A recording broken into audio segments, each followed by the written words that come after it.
16장.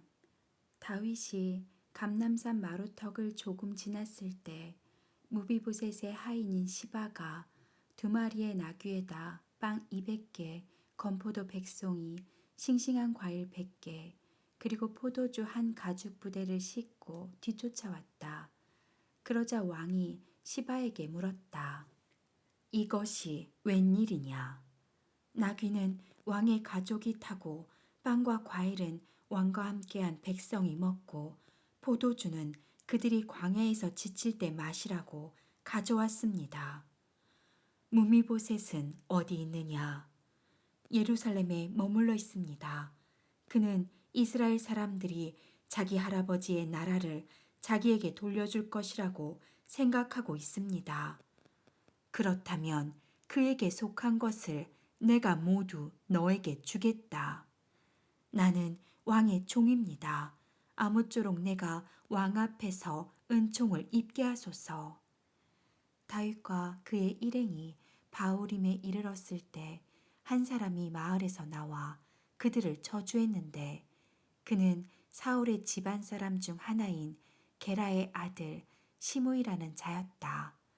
그가 다윗과 그의 신하들에게 돌을 던졌으나 왕은 백성들과 경호병들에게 좌우로 쌓여 있었다. 시므이는 또 다윗을 보고 저주하였다. 살인자여, 악한 이여, 여기서 사라져라. 여호와께서 사울과 그 가족을 죽인 죄를 너에게 갚으셨다. 내가 사울의 왕위를 빼앗았으나 이제 여호와께서 그것을 너의 아들 압살롬에게 주었구나. 너는 사람을 죽인 죄로 이제 벌을 받아 망하게 되었다. 이때 스루야의 아들 아비새가 어째서 왕은 이 죽은 개 같은 녀석이 왕을 저주하도록 내버려 두십니까? 제가 가서 당장 저놈의 목을 베겠습니다. 하였다. 그러나 왕은 그에게 이렇게 대답하였다. 이건 내가 상관할 일이 아니다. 여호와께서 나를 저주하라고 말씀하셨기 때문에 그가 나를 저주하고 있다면 누가 그에게 내가 어째서 이렇게 하느냐고 말할 수 있겠느냐.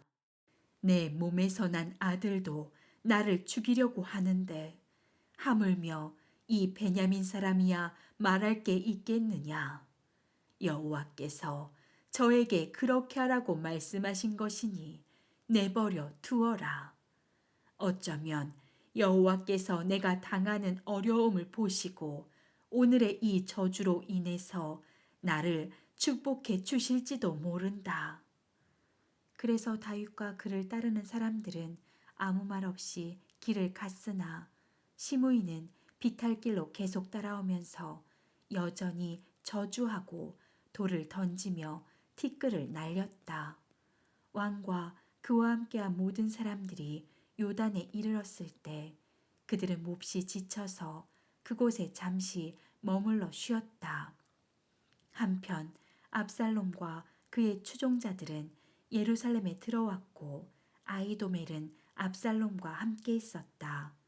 이때 다윗의 친구인 아렉 사람 후세가 즉시 압살롬에게 가서 대왕 만세, 대왕 만세 하고 외치자 압살롬이 그에게 물었다. 이것이 당신의 친구에 대한 우정이요. 어째서 당신은 친구와 함께 가지 않았소? 나는 여호와와 이스라엘 백성이 택한 자를 위해 일하고 그와 함께 있을 것입니다. 내가 전에는 왕의 부친을 도왔으나 이제는 왕을 돕겠습니다. 그때 압살롬이 아히도벨에게 다음에는 내가 무엇을 해야 되겠소? 하고 묻자 아히도벨이 이렇게 대답하였다. 왕의 아버지가 궁을 지키기 위해 이곳에 남겨둔 후궁들이 있습니다. 왕은 그들과 동침하십시오.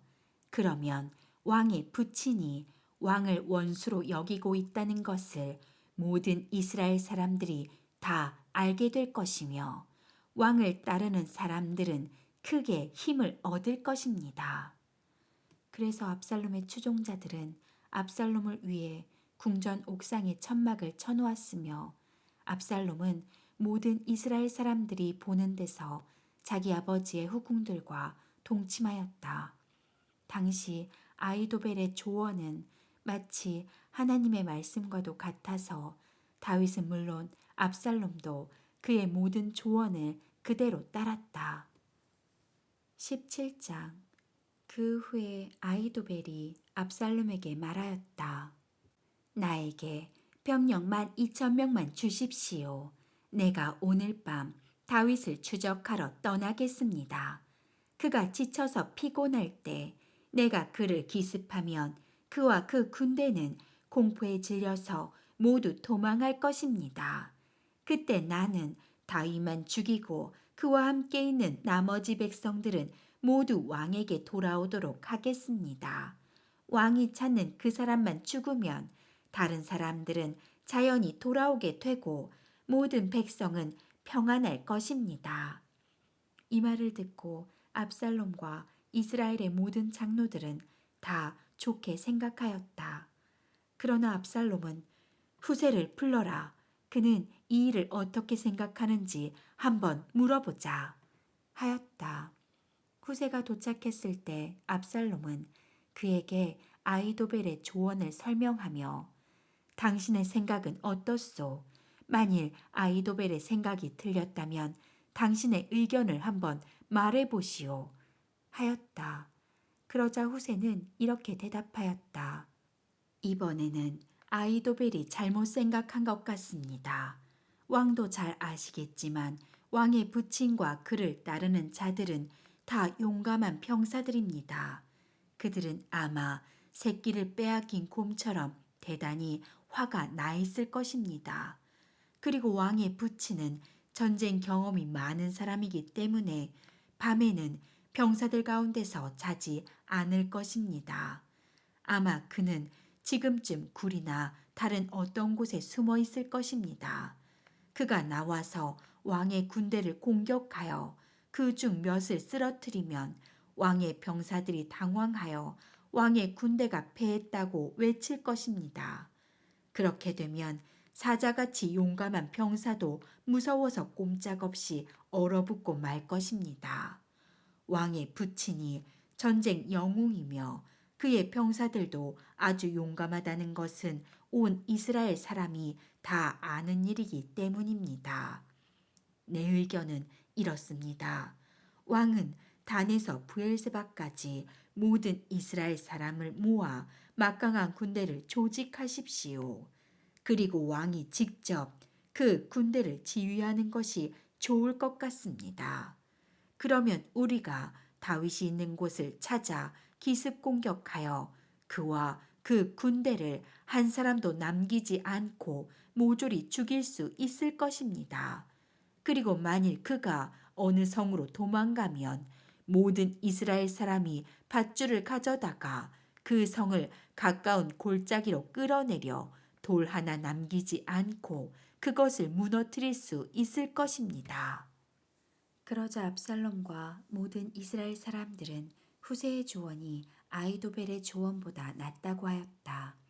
이것은 여호와께서 압살롬에게 재난을 당하게 하시려고 아이도벨의 좋은 책략을 좌절시키기로 작정하셨기 때문이었다. 그러고서 후세는 제사장 사독과 아비아달에게 아이도벨이 말한 것과 자기가 제안한 것을 다 말해주고 그들에게 이렇게 말하였다. 당신들은 빨리 다윗에게 사람을 보내 오늘 밤은 요단강 나루터에서 자지 말고 강을 건너 광야로 들어가라고 전하시오. 그렇지 않으면 왕과 그와 함께 있는 백성이 전멸하고 말 것이오. 한편 요나단과 아히마아스는 사람들의 눈에 띄일까봐 성에 들어가지 못하고 예루살렘 변두리에 있는 엔 로겐 센터에 머물러 있었다. 그들은 어떤 여종을 통해서 전해받은 전가를 다윗에게 직접 전해주는 임무를 맡고 있었다. 그러나 어느 날 한 소년이 그들을 보고 그 사실을 압살롬에게 일러 바쳤다. 그래서 두 사람은 바울임으로 도망가서 어떤 사람의 집으로 들어가 우물 속에 숨었다. 그러자 그 사람의 아내가 덮을 것을 가져다가 우물을 덮고 그 위에 곡식을 널어 놓았다. 그러므로 그들이 숨어 있는 것을 아는 자는 아무도 없었다. 압살롬의 종들이 그 집에 와서 아히마아스와 요나단을 보았냐고 묻자 그 여자는 그들이 시내를 건너가더라고 말해 주었다. 그 종들은 그들을 찾다가 찾지 못하고 결국 예루살렘으로 돌아가고 말았다. 그들이 떠난 후에 두 사람은 우물에서 올라와 다윗에게 급히 달려가서 오늘 밤 서둘러서 요단강을 건너가십시오. 아이도벨이 왕을 잡아 죽일 계획을 세워놓았습니다.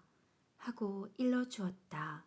그래서 그들은 요단강을 건너갔으며 새벽까지 강을 건너지 못한 사람은 아무도 없었다.